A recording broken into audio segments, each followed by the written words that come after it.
Have you noticed the wrong time showing in your Samsung phone? You're not alone, and it's an easy fix. In this video, I'll guide you through the exact steps to get your clock back on track. Let's get started. Solution 1. Turn on scan throttling. Go to the settings, then scroll down to the bottom.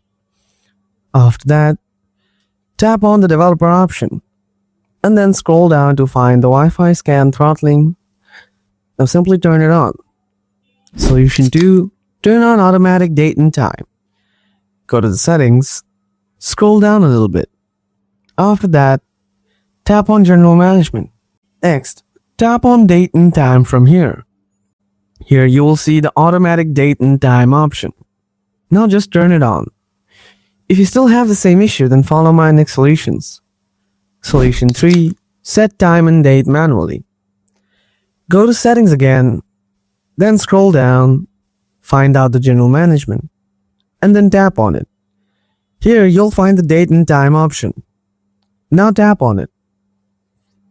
If you turn on the automatic date and time option before, then make sure to turn it off, and then tap on set date. Now set your current date, and then tap done from the below.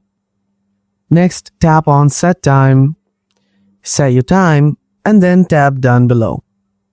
Here you will also find the automatic time zones and set the time zone based on location options. Before turning them on, make sure to turn on the location service. After that, turn them on. Solution 4. Reset all settings. Go to the settings once again, then scroll down. After that, tap general management, then scroll down again. Now tap reset. Scroll down once more. Now tap reset all settings, and then tap reset all settings. Again, tap reset. Wait for a while. Now go ahead and check if the issue is resolved or not. Hopefully it's all fixed. If you have any questions, feel free to ask in the comments below. Thanks so much for watching.